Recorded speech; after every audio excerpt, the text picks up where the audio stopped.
हाम्रो घरदेखि परतिर बजेको बाजे कुप्रेर आज खसेको, त्यही भएर आज हामी मलामी आएको।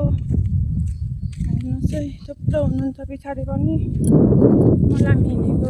गाडी चालेको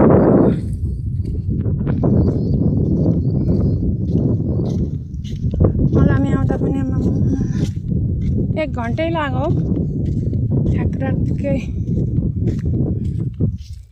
मलामी गएको। ट्र्याक्टरमा गाडी दाउरा ल्याएको। वहाँ पर झोलुङ्गे पुल छ, त्यो झोलुङ्गे पुल हेर्न नि कहिले जानुपर्छ।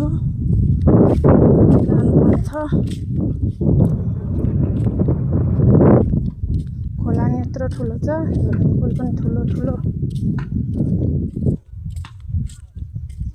हेर्नु नि पानी आएर घाम कस्तो लागेको। मलामी हिँडेको हामी मलामी।